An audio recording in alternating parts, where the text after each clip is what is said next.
আজকে কি ঠান্ডা পড়েছে, তাই না? আমি ভয়েস ওভার দিতে, দিতেও কাঁপছি। আমার গলা পুরো কাঁপছে। আচ্ছা যাই হোক, দেখো তো তোমাদের কোন পান্নাটা বেশি ভালো লাগছে? কেকটা নাকি পুতুলটা? আমার কিন্তু দুটোই পছন্দ হয়েছে। আর তোমাদের কার কোনটা ভালো লাগলো প্লিজ আমাকে কমেন্টে জানিও। আচ্ছা এবার দেখে নেই আমি কিভাবে এই পান্ডা কেকটা বানালাম। এটা হচ্ছে একটা 1 পাউন্ড এগলেস চকোলেট কেক। ১ম এ আমি এটাতে ক্রাম কোটিং করে নিয়েছি। তারপর একদম কম ক্রিম দিয়ে আইসিং করে নিয়েছি। কারণ এর উপরে ক্রিম দিয়ে অন্য ডিজাইন করব।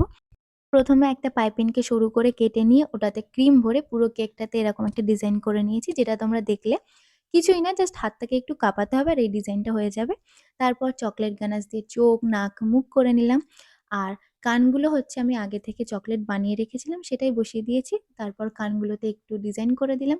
আর সবশেষে আ ২ টো গালে ছোট্ট, ছোট্ট একটু ব্লাশ বানিয়ে দিয়েছি। এটা পিঙ্ক কালার দিয়ে করেছিলাম। আর কি কিউট লাগছিল দেখতে।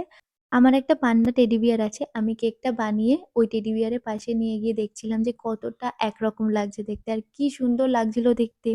তোমরা প্লিজ আমাকে কমেন্টে জানিও তোমাদের কেমন লাগলো?